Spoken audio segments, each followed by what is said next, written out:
Good afternoon, welcome to good health. Leukaemia అంటే ఏమిటి, ఎలా గుర్తించాలి, లక్షణాలు ఎలా ఉంటాయి, దీనికి ఎలాంటి ట్రీట్మెంట్ అందుబాటులో ఉందో మనకు తెలియజేయడానికి ప్రముఖ haematologist, bone marrow transplantation consultant doctor Padmaja Lokireddy గారు మనతో పాటు స్టూడియోలో ఉన్నారు. వారిని అడిగి మరిన్ని విషయాలు తెలుసుకుందాం. Hello doctor. Hello. Okay doctor, ఈ ల్యూకేమియా అంటే ఏంటి? సో ల్యూకీమియా అంటే దాన్ని తెలుగులో బ్లడ్ క్యాన్సర్ అంటాము. బ్లడ్ క్యాన్సర్ అనేది ఒక టైప్ ఆఫ్ బ్లడ్లో స్టార్ట్ అయ్యే బోన్ మ్యారోలో స్టార్ట్ అయ్యే క్యాన్సర్. ఇది చాలా ప్రమాదకరమైనది, ప్రాణాంతకరమైనది. దీనిలో డిఫరెంట్ టైప్స్ ఉంటాయి. ఒక ఎక్యూట్ ల్యూకీమియా అంటే చాలా షార్ట్ టైంలోనే ఆ క్యాన్సర్ ఉత్పత్తి అవ్వటము. దీర్ఘకాలికంగా వచ్చే వాటిని క్రానిక్ బ్లడ్ క్యాన్సర్స్ అంటే క్రానిక్ ల్యూకీమియాస్ అంటారు. మీరు చాలామంది క్రానిక్ ల్యూకీమియాస్ పేషెంట్స్ నార్మల్గా కనిపించడం, అవుట్ పేషెంట్లో ట్రీట్మెంట్ తీసుకోవటం చూస్తూ ఉంటారు. అదే ఎక్యూట్ ల్యూకీమియాస్ అనేవి సడన్గా వస్తాయి, సడన్గా ప్రాబ్లం వచ్చేసి హాస్పిటల్లో ఉంటాం. అవి చాలా ప్రాణాంతకరం అన్నమాట. ఓకే డాక్టర్, దీని సిమ్టమ్స్ ఎలా ఉంటాయి, ఎలా గుర్తించాలి దీన్ని? సో బ్లడ్ క్యాన్సర్ వాళ్ళు రక్తహీనత కానీ, ప్లేట్లెట్స్ తక్కువ ఉండటం కానీ, లేకపోతే మల్టిపుల్ ఇన్ఫెక్షన్స్తో హాస్పిటల్లో అడ్మిట్ అవ్వటము, అలాంటప్పుడు బ్లడ్ టెస్ట్ చేస్తే, సిబిసి అనే బ్లడ్ టెస్ట్ చేస్తే హిమోగ్లోబిన్ తక్కువ ఉండటం కానీ, ప్లేట్లెట్స్ తక్కువ ఉండటం కానీ, అలాగే తెల్ల రక్త కణాలు WBC అంటారు, అవి చాలా ఎక్కువ మోతాదుల్లో ఉంటాం. ఒక 30-40 వేల కంటే పైన ఉన్నప్పుడు అదొక సైన్, దాన్ని ఏమన్నా బ్లడ్ క్యాన్సర్ టైప్ ఆఫ్ ఇదా అని గుర్తించాలి. ఇంకొకటి వైట్ సెల్స్లో చాలా డిఫరెంట్ టైప్స్ ఆఫ్ సెల్స్ ఉంటాయి. ఇప్పుడు సిబిసి అనే ఒక బ్లడ్ రిపోర్ట్ చూస్తే దాంట్లో మనకి తెల్ల రక్త కణాల్లో డిఫరెన్షియల్స్ అని ఉంటాయి. Neutrophils, lymphocytes, eosinophils. అలాగ న్యూట్రోఫిల్స్ అనేవి చాలా తక్కువగా ఉంటాము, ఈ లింఫోసైట్స్ అనేవి ఎక్కువగా ఉంటాము. అవి కూడా ఒక ప్రక్రియ, క్యాన్సర్ లక్షణం. అక్కడి నుంచి ఇన్వెస్టిగేషన్ చేయాల్సి వస్తుంది. ఓకే డాక్టర్, ఈ బ్లడ్ క్యాన్సర్ అనేది ప్రాణాంతకమా, లేదంటే చిన్న ట్రీట్మెంట్ ఏదైనా చేస్తే తగ్గిపోయే ఛాన్స్ ఏమైనా ఉంటుందా?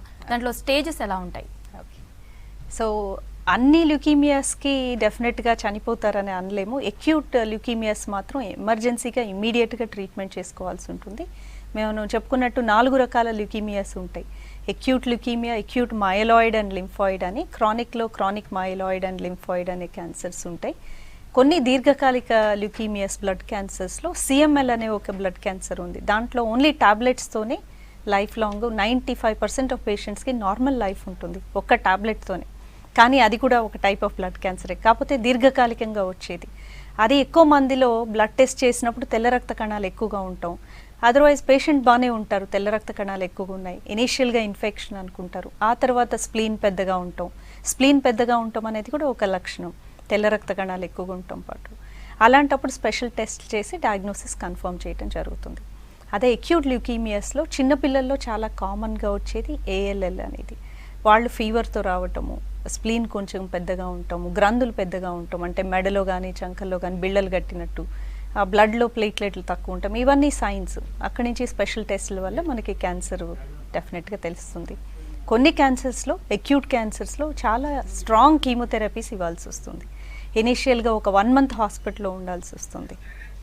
ఓకే డాక్టర్, ఈ క్యాన్సర్ అనేది, ఈ బ్లడ్ క్యాన్సర్ అనేది ఏ ఏజ్ గ్రూప్ వాళ్ళకి ఎక్కువగా వచ్చే ఛాన్స్ ఉంది? చిన్న వాళ్ళలో కూడా వచ్చే ఛాన్స్ ఉందంటారా? సో బ్లడ్ క్యాన్సర్స్ అనేది ఏ ఏజ్లో అయినా రావచ్చు, బట్ 2 పీక్ గ్రూప్స్ ఉంటాయి. అంటే 2 గ్రూప్స్ ఆఫ్ ఏజ్లో ఎక్కువగా వస్తుంది. అది ఒకటి చిన్నపిల్లల్లో 5 to 10 years మధ్యలో, దానిని ఎక్యూట్ లింఫోబ్లాస్టిక్ ల్యూకీమియా అంటారు. ఆ ALLలో రెస్పాన్సెస్ చాలా బాగుంటాయి చిన్నపిల్లల్లో వచ్చే క్యాన్సర్స్లో. ఇంకొకటి AML అనేది ఎక్కువగా పెద్దవారిలో వస్తుంది. ఒక 60 పైన వచ్చే వాళ్ళలో కొంచెం కష్టతరంగా ఉంటుంది ట్రీట్మెంట్. ఏ ఏజ్ గ్రూప్లో అయినా రావచ్చు. దానికి ఈ ఏజ్లో లెస్ దెన్ 1 yearలో రాదు అని కూడా అంటానికి లేదు, ఏ ఏజ్ గ్రూప్లో అయినా రావచ్చు. ఓకే డాక్టర్, దీనికి ట్రీట్మెంట్ ఎలా ఉంటుంది? సో క్యాన్సర్స్లో, బ్లడ్ క్యాన్సర్లో స్పెషల్గా రేడియేషన్ అనేది ట్రీట్మెంటే లేదు, ఎక్సెప్ట్ ట్రాన్స్ప్లాంటేషన్ టైంలో తప్పితే. బోన్ మ్యారో ట్రాన్స్ప్లాంట్ టైంలో రేడియేషన్ ఇవ్వడం జరుగుతుంది. But blood cancer per se always treatment అనేది కీమోథెరపీ ద్వారానే ఉంటుంది. సర్జరీ అనే దానికి ఆప్షన్ లేదు, రేడియేషన్ అనే దానికి ఆప్షన్ లేదు. ఎందుకంటే బ్లడ్ క్యాన్సర్ అనేది బ్లడ్లో ఒక లిక్విడ్ ఫామ్లో ఉంది. సో ఒక సాలిడ్గా ఉంటే సర్జరీ చేసి తీసేయటానికి అవుతుంది. So this is a liquid cancer. Blood cancer చాలామంది అడుగుతారు ఏ స్టేజ్లో ఉంది అని. బ్లడ్ అనేది బాడీ అంతా ప్రవహిస్తున్నప్పుడు అది స్టేజ్ 4. అలాగని బ్లడ్ క్యాన్సర్కి స్టేజ్ ఎప్పుడు చెప్పం. బ్లడ్ అంటే అన్ని చోట్ల ఉంటుంది. అలాగే రెస్పాన్స్ టు ట్రీట్మెంట్ ఇచ్చినప్పుడు రెస్పాన్స్ కూడా చాలా బాగా ఉంటుంది. అది బ్లడ్లోనే కీమోథెరపీ ఇస్తాము, ఈ ప్రాబ్లం కూడా బ్లడ్లోనే ఉంది కాబట్టి. ఓకే డాక్టర్, ఇప్పుడు బోన్ మ్యారో ట్రాన్స్ప్లాంటేషన్ అనేది ఎవరికి ప్రిఫర్ చేస్తారు? So most of the time bone marrow transplant అనేది బ్లడ్ క్యాన్సర్ వాళ్ళకి చేయటం జరుగుతుంది. బ్లడ్ క్యాన్సర్లో కూడా అన్ని బ్లడ్ క్యాన్సర్స్కి బోన్ మ్యారో ట్రాన్స్ప్లాంట్ అవసరం ఉండదు. కొన్ని type of cancers like myeloma, lymphoma, చాలామంది వీటిని బ్లడ్ క్యాన్సర్స్గా నార్మల్ లోకల్ లాంగ్వేజ్లో వాటిని కూడా బ్లడ్ క్యాన్సర్స్ కిందే పరిగణిస్తారు. ఈ మైలోమా అనేది కూడా బోన్ మ్యారోలో నుంచి వచ్చే ఒక క్యాన్సర్ టైప్. దానికి ఆటో ట్రాన్స్ప్లాంట్ అంటే వాళ్ళ స్టెమ్ సెల్స్ని తీసి వాళ్ళకి వేయటం జరుగుతుంది. అదే అక్యూట్ మైలాయిడ్ ల్యూకీమియా, ఏఎంఎల్ అలాంటి క్యాన్సర్స్లో వేరే వాళ్ళ నుంచి స్టెమ్ సెల్స్ తీసి వీళ్ళకి వేయటం జరుగుతుంది. ఈ అన్ని క్యాన్సర్స్లో వేయము. ఏ పేషెంట్స్ అయితే కీమోథెరపీకి బాగా రెస్పాండ్ అవ్వరు, లేకపోతే ఎవరిలో అయితే ముందుగా జన్యుపరమైన టెస్టులు చాలా టెస్టులు చేస్తాం. ప్రతి ల్యూకీమియా ట్రీట్మెంట్కి పేషెంట్కి ఒకే ట్రీట్మెంట్ ఉండదు. కొంతమంది లో రిస్క్ ఉంటారు, కొంతమంది హై రిస్క్ ఉంటారు. సో హై రిస్క్ అంటే ఏంటంటే మరలా తిరిగి వచ్చే ఛాన్సెస్ ఎక్కువగా ఉంటుంది. అలాంటి వాళ్ళకి కీమో ఇచ్చినాక డిసీజ్ కంట్రోల్లో వచ్చినాక బోన్ మ్యారో ట్రాన్స్ప్లాంట్ చేయడం జరుగుతుంది. సో మళ్ళీ తిరగబెట్టి రాకుండా ఉండటం కోసం. ఓకే డాక్టర్, ఈ ట్రాన్స్ప్లాంట్కి డోనర్ని ఎలా గుర్తించాలి? సో బోన్ మ్యారో ట్రాన్స్ప్లాంట్లో కొన్ని ట్రాన్స్ప్లాంట్స్లో మనం డోనర్ ఆటో ట్రాన్స్ప్లాంట్ అంటున్నాం. ఇప్పుడు మయలోమా అనే కండిషన్ కానీ, లింఫోమా అనే కండిషన్ కానీ దాంట్లో ఆటో ట్రాన్స్ప్లాంట్ చేస్తాం. ఆటో ట్రాన్స్ప్లాంట్ అంటే మనం ఎక్కువ కీమోథెరపీ ఇవ్వటం కోసం ఒక పర్సన్ నుంచి స్టెమ్ సెల్స్ని కలెక్ట్ చేసుకొని చాలా పెద్ద మోతాదుల్లో కీమోథెరపీ ఇచ్చి తర్వాత స్టెమ్ సెల్స్ని వాళ్ళకి తిరిగి ఇచ్చేస్తాం. ఈ స్టెమ్ సెల్స్ కలెక్ట్ చేయకుండా ఇంత పెద్ద కీమోథెరపీ ఇవ్వటము సాధ్యం కాదు. ఎందుకంటే కీమో ఇచ్చినాక సెల్స్ ఎంత పడిపోతాయంటే ఆల్మోస్ట్ జీరోకి వస్తాయి. రికవరీ లేకపోతే ఇన్ఫెక్షన్స్ రావచ్చు. అందుకని స్టెమ్ సెల్స్ కలెక్ట్ చేసి కీమోథెరపీ ఇస్తాం. దానిని ఆటో ట్రాన్స్ప్లాంట్ అంటాం. అది డోనర్ అవసరం లేదు. ఆలోజెనిక్ ట్రాన్స్ప్లాంట్ ల్యూకీమియాస్లో ఫస్ట్ సిబ్లింగ్స్, వాళ్ళకి చెల్లెలు కానీ బ్రదర్స్ సిస్టర్స్ వీళ్ళు ఉంటే వాళ్ళ టైపింగ్ చేస్తాం. టైపింగ్ ఎలా చేస్తామో ఒక బ్లడ్ టెస్ట్, అది కూడా హెచ్ఎల్ఏ టైపింగ్. ఇప్పుడు బ్లడ్ గ్రూప్ ఎలా ఉందో మనకి A blood group, B blood group, O blood group అని చాలా సింపుల్గా ఉంది. అదే హెచ్ఎల్ఏ టైపింగ్ అంటే అది వైట్ సెల్ టైపింగ్. అది కొంచెం కాంప్లెక్స్గా ఉంటుంది. ఒక 12 రకాల యాంటీజెన్స్ని గుర్తించడం జరుగుతుంది. ఆ 12 ఒక 25% మంది బ్రదర్స్ అండ్ సిస్టర్కి సేమ్ ఉంటాయి. వాళ్ళు మదర్ నుంచి ఫాదర్ నుంచి సేమ్ జీన్స్ వస్తాయి కాబట్టి వాళ్ళల్లో ఒక 25% మంది బ్రదర్స్ అండ్ సిస్టర్స్ మ్యాచ్ అయ్యే ఛాన్స్ ఉంటుంది. సో అందరు బ్రదర్స్ మ్యాచ్ అవ్వరు. వాళ్ళకి బ్రదర్స్ అండ్ సిస్టర్స్ లేరు, లేకపోతే మ్యాచ్ అవ్వలేదు అన్నప్పుడు నెక్స్ట్ డోనర్ రిజిస్ట్రీస్ అని ఉన్నాయి. దాంట్లో డోనర్ కోసం వెతుకుతాం. ఇది సింపుల్ బ్లడ్ టెస్ట్లోనే తెలిసిపోతుంది. ఈ హెచ్ఎల్ఏ టైపింగ్ అనేది డిఫరెంట్ వేస్లో కూడా చేయవచ్చు. అంటే బక్కల్ స్వాబ్ తీసేసి డిఎన్ఏ ఫింగర్ ప్రింటింగ్ అని వినే ఉంటారు. ఇట్ ఈస్ అలాంటిది ప్రక్రియ. ఇది వైట్ సెల్ టైపింగ్ కూడా. దాన్ని బట్టి ఒక 4 డేస్లో 5 డేస్లో మనకి డిఎన్ఏ మ్యాచింగ్ అవుతుందా లేదా హెచ్ఎల్ఏ టైపింగ్ అనేది వస్తుంది. ఇది ఒక బ్లడ్ రిపోర్ట్ లాగా ఉంటుంది. దానిని డేటాబేస్లో మనకి చాలామంది డోనర్స్ ఉన్నారు. ముందుకొచ్చి మేము బోన్ మ్యారో ట్రాన్స్ప్లాంట్కి స్టెమ్ సెల్స్ ఇస్తాము అని చెప్పేవాళ్ళు కొన్ని లక్షల మంది ఉన్నారు. ఇండియాలోనే దాత్రి అనే ఒక రిజిస్ట్రీ ఉంది. సో ఒక డేటాబేస్లో వాళ్ళందరి టైపింగ్ అంతా సేవ్ చేయబడి ఉంటుంది. సో మనకున్న పేషెంట్ని దాంట్లో ఫీడ్ చేస్తే మనకి ఎవరన్నా మ్యాచ్ అవుతారా అనేది తెలుస్తుంది. అలాంటప్పుడు ఎవరన్నా మ్యాచ్ అయితే రిజిస్ట్రీ వాళ్ళు వాళ్ళని కాంటాక్ట్ చేస్తారు. ఇలా మీకు ఒక పేషెంట్కి మ్యాచ్ అయింది, మీరు విల్లింగ్గా ఉన్నారా ఇప్పుడు అని. ఒకవేళ వాళ్ళు కనుక విల్లింగ్గా ఉంటే మరలా వాళ్ళది కన్ఫర్మేటరీ టెస్టింగ్ కన్ఫర్మ్ చేసి డోనర్ ప్రాసెసింగ్ అనేది జరుగుతుంది. ఒకవేళ ఇండియాలో దొరకకపోతే మనకి వరల్డ్ సర్చ్ అనేది ఉంటుంది. సో కరెంట్లీ మనకి DKMS అని ఒక రిజిస్ట్రీ ఉంది, జర్మన్ బేస్డ్ రిజిస్ట్రీ. అది జర్మనీలో ఉంటుంది. కానీ వాళ్ళు యూరోపియన్ కంట్రీస్లో ఉన్న చాలామంది డోనర్స్ నుంచి కలెక్ట్ చేస్తారు. సో అక్కడ కూడా ఇలాగే కొన్ని 50 lakh పీపుల్ ఉన్నారు ఇప్పుడు జర్మన్ రిజిస్ట్రీలో. వాళ్ళందరూ వాళ్ళు టైపింగ్ చేసి ఉంటారు. మనకు అక్కడ మ్యాచ్ ఉంటే డోనర్ని అక్కడ ప్రాసెస్ చేసి స్టెమ్ సెల్స్ కలెక్ట్ చేసి ఇక్కడికి తీసుకురావడం జరుగుతుంది. సో ఇది అసాధ్యమైంది ఏమి కాదు. చాలామందికి హైదరాబాద్లో కూడా జర్మన్ రిజిస్ట్రీ నుంచి తీసుకొచ్చి చేసాం. సో ఒకవేళ అక్కడ కూడా దొరకకపోతే next thing is half match transplant. అంటే హాఫ్ మ్యాచ్ అయితే సరిపోతుంది. వాళ్ళు బ్రదర్స్ అండ్ సిస్టర్స్ కానీ పేరెంట్స్ డెఫినెట్గా హాఫ్ మ్యాచ్ అవుతారు. ఇప్పుడు ఒక చైల్డ్ ఉన్నారంటే వాళ్ళ మదర్ హాఫ్ ఉంటారు, ఫాదర్ హాఫ్ ఉంటారు. సో డెఫినెట్గా వాళ్ళకి హాఫ్ ఉన్న డోనర్ అయితే ఉన్నారు. అలాంటి వాళ్ళకి ఏజ్ తక్కువ ఉన్న వాళ్ళ నుంచి తీసి ట్రాన్స్ప్లాంట్ చేయడం జరుగుతుంది. ఓకే డాక్టర్, కాల్ తీసుకుందాం. హలో హలో దేవిలాల్ గారు, డాక్టర్ గారు ఉన్నారు, మాట్లాడండి. మేడం నమస్తే. మేడం నమస్తే అండి. మేడం గారు నమస్తే. మేడం నమస్తే. చెప్పండి దేవిలాల్ గారు. మేడం మా అన్నయ్య వాళ్ళ మనవరాలకు బ్లడ్ మారుస్తుండ్రు మేడం. ప్రతి మంత్ బ్లడ్ ఎక్కియాల్సి వస్తుంది.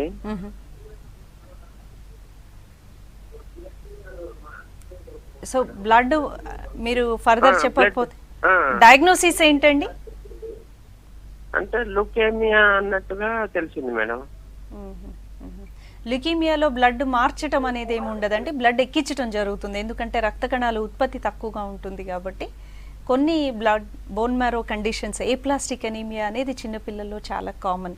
వాళ్ళల్లో బోన్ మ్యారో ఫెయిల్ అవుతుంది, బోన్ మ్యారో ఫెయిల్యూర్ అంటాం. అంటే అది ఉత్పత్తి చేయటం ఆగిపోతుంది.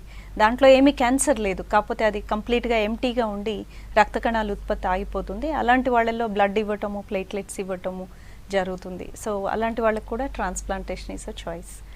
So will move on. Okay doctor, ఈ బ్లడ్ క్యాన్సర్ రావడానికి మేజర్ కారణాలు ఏంటి? అసలు ఎందుకు వస్తుంది ఇది? సో బ్లడ్ క్యాన్సర్ రావడానికి మనం టెక్స్ట్ బుక్స్లో అక్కడ లిటరేచర్ చూస్తే చాలా కారణాలు ఉన్నాయి. ఎన్విరాన్మెంటల్ కారణాలు కావచ్చు, పెస్టిసైడ్స్ అని, కెమికల్స్ అని, ఆర్ రేడియేషన్ ఎక్స్పోజరు, ఇంతకుముందు కెమికల్ ఎక్స్పోజర్. బట్ మాకు వచ్చే పేషెంట్స్లో వరల్డ్ వైడ్ చూసిన 90% ఆఫ్ పేషెంట్స్కి ఏ విధమైన ఎక్స్పోజర్ ఉండదు. అంటే వాళ్ళకి ఒక జెనెటిక్ ప్రీడిస్పోజిషన్ ఉంటుంది. రికరెంట్ వైరల్ ఇన్ఫెక్షన్స్ వస్తే కూడా ఒక్కోసారి వస్తుంది. సో లాట్ ఆఫ్ టైమ్స్ ఏమి కనుక్కోలేకపోవచ్చు. ఇప్పుడు 1 year old చైల్డ్ ఉన్నారు, వాళ్ళకి క్యాన్సర్ వచ్చింది, 5 year old క్యాన్సర్ వచ్చింది, వాళ్ళు ఎక్కువ ఎక్స్పోజర్ కూడా లేదు లైఫ్లో, బట్ స్టిల్ అలాంటి వాళ్ళకి ఎక్స్పోజర్ వచ్చే ఛాన్సెస్ ఉంటుంది. ఓకే డాక్టర్, కాల్ తీసుకుందాం. హలో హలో రామరాజు గారు చెప్పండి, డాక్టర్ గారు ఉన్నారు, మాట్లాడండి. నమస్తే మేడం. నమస్తే అండి. మేడం నమస్తే, నా పేరు రామరాజు, దిల్సునగర్ మేడం. మేడం చెప్పండి చెప్పండి. మన బ్లడ్ క్యాన్సర్ లోనే లింఫోసైట్ బ్లడ్ క్యాన్సర్ ఉంది కదా, మన దాన్ని అసలు ఎందుకు ఈ బ్లడ్ క్యాన్సర్ అనేది ఎందుకు వస్తుంది, ఎట్లా వస్తుంది అనేది మీరు ఏమన్నా దాన్ని చెప్పగలుగుతారా మేడం? అక్యూట్ లింఫోసైటిక్ ల్యూకీమియా అంటే ALL అనేది పిల్లల్లో ఎక్కువగా వస్తుంది. ఇప్పుడు చెప్పుకున్నట్టు చాలా కారణాలు ఉండొచ్చు అని అనుకుంటాం, కానీ మోస్ట్ ఆఫ్ ద పేషెంట్స్కి ఏ కారణం ఉండకపోవచ్చు అండి. ఇప్పుడు అగ్రికల్చర్లో పనిచేసే వాళ్ళు, రోజు పురుగు మందులు వాడే వాళ్ళకి క్యాన్సర్స్ వచ్చే సమస్య ఎక్కువ ఉంటుంది. లేదు కలర్స్ ఫ్యాక్టరీలో పనిచేసే వాళ్ళు, బెంజీన్ డైస్, కలరింగ్, సరిగ్గా ప్రొటెక్షన్ వేసుకోకపోవటం, ఆర్ పెట్రోల్ బంకుల్లో పనిచేసే వాళ్ళు కరెక్ట్గా హ్యాండ్ ప్రొటెక్షన్ లేకుండా డైలీ వాటిని వాడుతూ ఉన్నప్పుడు ఇంజెక్షన్ తీసుకునే ఆహారంలో వెళ్ళిపోయే ఛాన్సెస్ ఉంటుంది. అలాంటి కెమికల్స్ ఒకటి, రేడియేషను, ఇలాంటివన్నీ ఇన్ఫెక్షన్స్ చెప్పుకుంటాం, కానీ కొంతమందికి ఏమీ లేకుండా కూడా రావచ్చండి. అంటే జన్యువుల్లో ఏదో సడన్గా తేడా వచ్చి క్యాన్సర్ అనేది ఉత్పత్తి అవుతుంది. క్యాన్సర్ అంటే ఏంటి, దానికి చెక్ లేకుండా బాడీలో ఒక నిర్దేశిత సమయం ఉంటుంది, ఒక సెల్ ఇన్నిసార్లే డివైడ్ అవ్వాలి అని ఉంటుంది. ఆ చెక్ లేకుండా ఎక్కువ డివైడ్ అయితే దాన్ని క్యాన్సర్ అంటాం. అదొక స్విచ్ లాంటిది ఆగిపోయినట్టు జన్యువుల్లో, అలాంటప్పుడు ఎక్కువ ఉత్పత్తి జరగటం జరుగుతుంది. ఓకే డాక్టర్, ఈ బ్లడ్ క్యాన్సర్ అనేది హెరిడిటరీ, వంశపారంపర్యంగా వచ్చే ఛాన్స్ ఉందా? ఉంటే ఎలాంటి జాగ్రత్తలు తీసుకోవాలి? సో బ్లడ్ క్యాన్సర్ అనేది హెరిడిటరీ కాదండి. ఎవరికి పేరెంట్స్ నుంచి పిల్లలకి బ్లడ్ క్యాన్సర్ రావటం అనేది జరగదు. ఒక కండిషన్ డౌన్ సిండ్రోమ్ అనే బేబీస్లో వాళ్ళకి క్రోమోజోమ్ పరంగా డౌన్ సిండ్రోమ్ అంటే ఒక క్రోమోజోమ్ ఎక్కువ వచ్చి చిన్నప్పటి నుంచి కొంచెం మెంటల్ రిటార్డేషన్ కానీ, గ్రోత్ రిటార్డేషన్ కానీ అలాంటివి ఉంటాయి. వాళ్ళల్లో బ్లడ్ క్యాన్సర్ వచ్చే ఛాన్సెస్ ఎక్కువ ఉంటాయి, కానీ పేరెంట్స్ నుంచి రావటం జరగదు.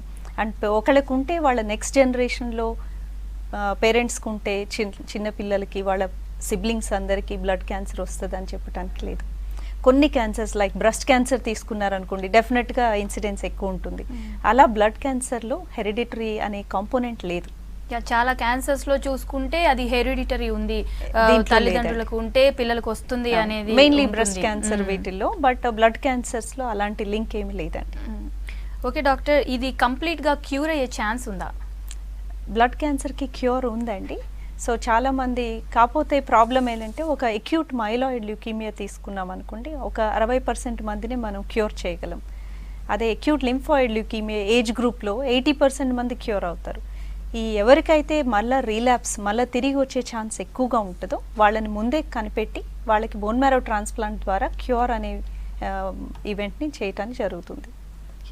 ఓకే డాక్టర్, కాల్ తీసుకుందాం. Hello hello, good afternoon madam. Doctor గారు ఉన్నారు, మాట్లాడండి. Good afternoon madam. Good afternoon madam. మా బ్రదర్ ఉండే 20 years elder madam, Ajay Kumar patient name. అయితే అక్యూట్ లుకేమియా వచ్చింది, లింఫోబ్లాస్టిక్ లుకేమియా. అయితే ట్రీట్మెంట్ ప్రాసెస్ ఇండక్షన్ కీమోథెరపీ చేస్తారు మేడం యశ్వర్ హాస్పిటల్స్ లో, సోమాజిగూడలో. ట్రీట్మెంట్ 1 month హాస్పిటల్ నుంచి, తర్వాత 6 months బయట నుంచి చేయించాం మేడం.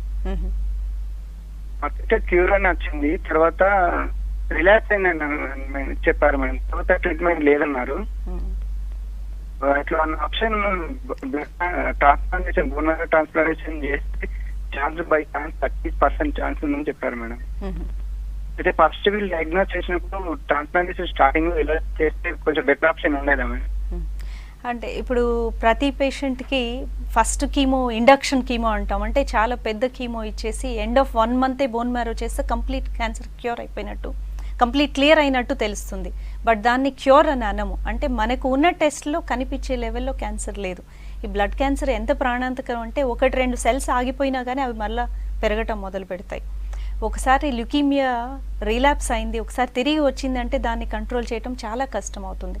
ఫస్ట్ టైం క్యాన్సర్ ఎలా రెస్పాండ్ అవుతుందో కీమోథెరపీకి, మరలా తిరిగి వచ్చినాక అంత బాగా రెస్పాండ్ అవ్వదు. అండ్ ఫస్ట్ టైము ఎక్కువ మనం ట్రాన్స్ప్లాంట్ అనేది మాట్లాడుకునేది ల్యూకీమియాలో ఒక పేషెంట్కి హై రిస్క్ ఫీచర్స్, అంటే మరలా తిరిగి వచ్చే ఛాన్స్ని మనం ప్రిడిక్ట్ చేయొచ్చు. అంటే రెస్పాన్స్ ఎంత ఫాస్ట్గా వస్తుంది, లేదు ఇనీషియల్గా డయాగ్నోసిస్ అప్పుడు జన్యుపరంగా కొన్ని ఫిలడెల్ఫియా క్రోమోజోమ్ అని కొన్ని క్రోమోజోమ్ అబ్నార్మాలిటీస్ ఉంటే మనకి మళ్ళీ తిరిగి వస్తుంది చాలా ఎక్కువ ఛాన్స్ అని తెలుసు. అలాంటి పేషెంట్స్కి ఫస్ట్ 1 month ట్రీట్మెంట్ తర్వాత ట్రాన్స్ప్లాంట్ ప్లాన్ చేస్తాం. బట్ వీరు చెప్పినట్టు 20 years పేషెంట్ రీలాప్స్ వచ్చింది అంటే విదిన్ 6 months అంటే చాలా తొందరగా రీలాప్స్ వచ్చినట్టు. అలాంటి వాళ్ళకి మళ్ళా ఇండక్షన్ కీమోథెరపీ అంటే మళ్ళీ ఫ్లాగ్ కీమోథెరపీ కానీ చాలా స్ట్రాంగ్ కీమోథెరపీ ఇచ్చి డిసీజ్ని కంట్రోల్లో తెచ్చుకొని తర్వాత ట్రాన్స్ప్లాంటేషన్ చేయాలి. ఈ ట్రాన్స్ప్లాంటేషన్ ఆలోజెనిక్ ట్రాన్స్ప్లాంట్ ఉంటుంది, అంటే వేరే డోనర్ నుంచి. ల్యూకీమియాలో ఎప్పుడు వేరే డోనర్ నుంచే చేస్తాం. ఈ ట్రాన్స్ప్లాంట్ వల్ల ఉపయోగం ఏంటంటే క్యాన్సర్ ఎందుకు వచ్చింది వీళ్ళకి ల్యూకీమియా, ప్రతి ఒక్క మనిషిలో టీ సెల్స్ అని ఉంటాయి, అవి క్యాన్సర్ కణాలని తీసేస్తూ ఉంటాయి. వీళ్ళలో ఏదో డిఫెక్ట్ ఉంది, అందువల్లే ఈ క్యాన్సర్ కణాలు ఉత్పత్తి అయినాయి. సో వేరే డోనర్ ఇమ్యూన్ సిస్టమ్ని వీళ్ళకి ఇస్తాం. సో ఆ ఇమ్యూన్ సిస్టమ్ క్యాన్సర్ కణాలు చాలా తక్కువ లెవెల్లో ఉన్నప్పుడే క్లియర్ చేస్తూ ఉంటాయి. సో క్యాన్సర్ కణాలను పెరగకుండా ఎప్పటికప్పుడు చెక్ పెడుతూ ఉంటుంది వేరే డోనర్ నుంచి తీసేస్తే. సో ట్రాన్స్ప్లాంటేషన్ అనే ఆప్షన్ మీకు స్టిల్ ఉందండి, బట్ సెకండ్ కీమో తీసుకుని రికవరీ రెస్పాన్స్ వచ్చినాక నెక్స్ట్ ట్రాన్స్ప్లాంట్కి వెళ్ళాలి. ఇప్పటి నుంచే డోనర్ సర్చ్ ప్రిపరేషన్ చాలా ఇంపార్టెంట్. బట్ రీలాప్స్ అయినాక ట్రాన్స్ప్లాంట్ వల్ల వచ్చే అవుట్కమ్ కొంచెం తక్కువగా ఉంటుంది ముందు కంటే. ఓకే డాక్టర్, దీనివల్ల ఇమ్యూనిటీ ఏమన్నా తగ్గుతుందా? తగ్గితే వాళ్ళు ఎలాంటి డైట్ తీసుకోవాల్సి ఉంటుంది? సో ల్యూకీమియా పేషెంట్స్లో తెల్ల రక్త కణాలు అనేది పెద్ద ప్రాబ్లం. మనకి రక్త కణాల్లో 3 రక్త కణాలు ఉంటాయి, ఎర్రవి, ప్లేట్లెట్స్, తెల్లవి. ఎర్రవి ఆక్సిజన్ క్యారీ చేస్తాయి, ప్లేట్లెట్స్ ఏమో బ్లీడింగ్ అవ్వకుండా ఉంటుంది. తెల్ల రక్త కణాలు అయితే ఇన్ఫెక్షన్ రాకుండా కాపాడుతూ ఉంటాయి, అది ఒక రక్షక భటుల్లాగా అనమాట బాడీలో. అలాంటివి తక్కువైనప్పుడు యాజ్ సచ్ ఇమ్యూన్ సిస్టమ్ దెబ్బతిన్నట్టే, బాడీలో ఇమ్యూనిటీ తక్కువై ఇన్ఫెక్షన్స్ వస్తూ ఉంటాయి. అది ట్రీట్మెంట్ ముందు ఇంకా రిస్క్ ఎక్కువ ఉంటుంది, ఎందుకంటే తెల్ల రక్త కణాలు అసలు ఉండవు కాబట్టి. ల్యూకీమియాస్లో ట్రీట్మెంట్ అయిపోయినాక తెల్ల రక్త కణాలు పెరుగుతాయి, సో ఆ రిస్క్ తక్కువగా ఉంటుంది. బట్ నార్మల్ పాపులేషన్ కంటే ల్యూకీమియా పేషెంట్స్ అట్లీస్ట్ 1 year వరకు చాలా జాగ్రత్తగా ఉండాలి. వాళ్ళకి ట్రీట్మెంట్ అప్పుడు మనం ఒక న్యూట్రోపీనిక్ డయట్ అని చెప్తాం, అంటే వైట్ సెల్స్ తక్కువ ఉన్న వాళ్ళకి స్పెషల్ డయట్ అని. దాని బేసిస్ ఏంటి అంటే ఇన్ఫెక్షన్లు రాకుండా చూసుకోవడం. సో మనం ఇప్పుడు కరోనా టైంలో ఎలాంటి జాగ్రత్తలు పాటిస్తున్నామో క్యాన్సర్ పేషెంట్స్ ట్రీట్మెంట్ మొదల నుంచి అలాంటి జాగ్రత్తలు పాటిస్తూ ఉంటారు. హ్యాండ్ వాషింగ్ కానీ, మాస్క్ వేసుకోవటం కానీ, ఇంటి నుంచి బయటకు వెళ్ళకపోవటము, అదే వాటర్ కూడా శానిటైజ్డ్ ఇది హాట్ వాటర్ కానీ లేకపోతే ఫిల్టర్డ్ వాటర్ కానీ. అండ్ ఫుడ్ కూడా ఏది పడితే అది రా ఫుడ్ తినడానికి వీల్లేదు, బాగా కుక్ చేసిన ఫుడే తినాలి. ఒక 3-4 hours దాటినాక ఆ ఫుడ్ని తినకూడదు, అంటే ఫ్రెష్గా ప్రిపేర్ చేసుకున్న ఫుడ్డే తినాలి. బయట అవుట్ సైడ్ ఫుడ్ తినకూడదు. ఫ్రెష్ ఫ్రూట్స్ పీల్ చేసుకొని తినాలి, హార్డ్ స్కిన్ ఉన్న ఫ్రూట్స్నే తినాలి, ఎందుకంటే ఇవన్నీ ఇన్ఫెక్షన్ రాకుండా ఉండటం కోసం. ఈ ఫ్రూట్స్ అవి పచ్చివి తింటే దాని మీద ఉన్న ఇన్ఫెక్షన్ వస్తుంది, కాబట్టి దాన్ని వాష్ చేసుకోవటం, పీల్ చేయటం, అంటే తోలు తీసేసి తినటం, ఇవన్నీ ఉంటాయి. ఓకే డాక్టర్, కాల్ తీసుకుందాం.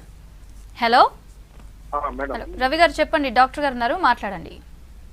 నమస్తే మేడం. నమస్తే. నమస్తే మేడం. నమస్తే అండి. మా ఫ్రెండ్ వాళ్ళ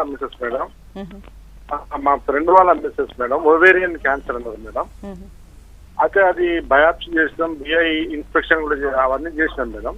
కాకపోతే అది ఎక్కడ పుట్టింది అనేది తెలుస్తలేదు అంటున్నారు మేడం. అది so before we go further, ovarian క్యాన్సర్స్ని నేను ట్రీట్ చేయనండి. నా స్పెషాలిటీ వచ్చి only blood, lymphoma, myeloma, blood cancer, bone marrow transplant.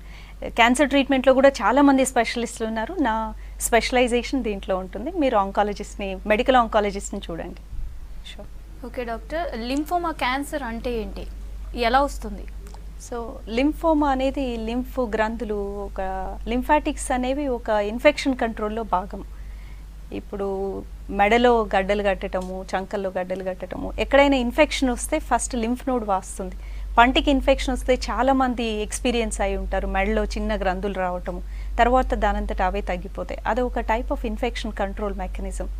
అలాంటిది అన్కంట్రోల్డ్గా అయిపోతే ఈ లంప్స్ మెడలో కానీ, గజ్జల్లో కానీ, ఈ చంకల్లో కానీ పెరగటం, లంప్ లాగా రావటము, దాన్ని తగ్గకపోవటం, యాంటీబయాటిక్స్ వాడినా, బయాప్సీ చేస్తే ఒక టైప్ ఆఫ్ క్యాన్సర్ లింఫోమా అని బయటపడటం.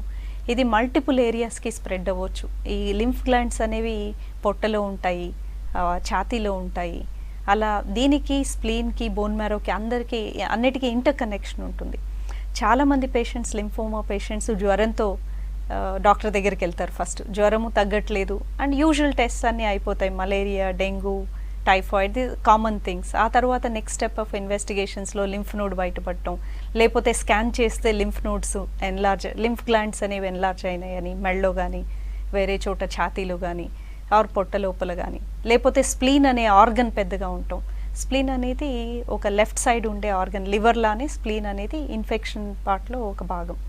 వీటికి బ్లడ్కి, బోన్ మ్యారోకి ఇంటర్ కనెక్షన్ ఉంటుంది.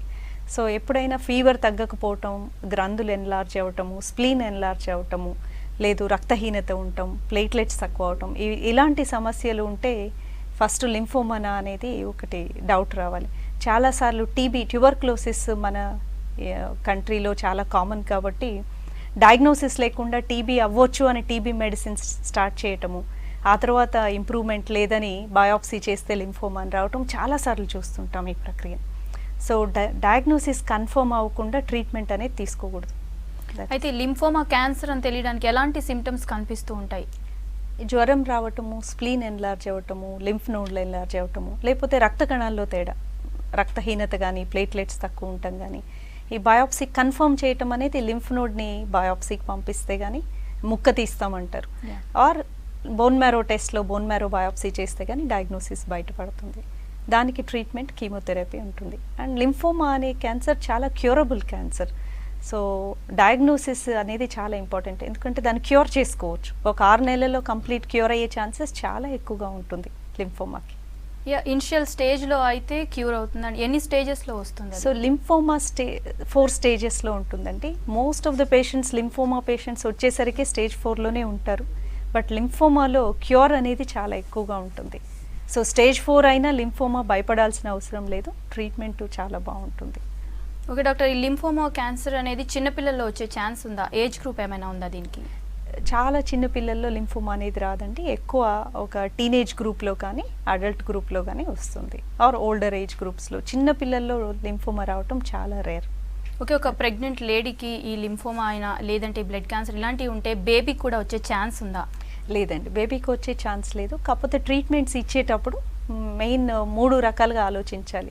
బేబీ ఎంత ప్రెగ్నెంట్, ఏ వీక్స్లో ప్రెగ్నెంట్ టైంలో బయటపడ్డది, మదర్కి ప్రాణాపాయం ఉందా, ప్రెగ్నెన్సీ 9 నెలలు కంటిన్యూ చేయగలమా ఈ క్యాన్సర్తో, ఏ కీమోథెరపీ ఇస్తే మదర్కి బేబీకి ఎఫెక్ట్ అవ్వకుండా ఉంటుంది, ఇవన్నీ కన్సిడరేషన్లో తీసుకుని కీమో ఏమైనా డిఫర్ చేయవచ్చా అంతవరకు, ఇలాంటివన్నీ పరిగణలో తీసుకుని ట్రీట్మెంట్ ఇవ్వాల్సి ఉంటుంది. బట్ బేబీకి అయితే స్ప్రెడ్ అవ్వదండి ఇది.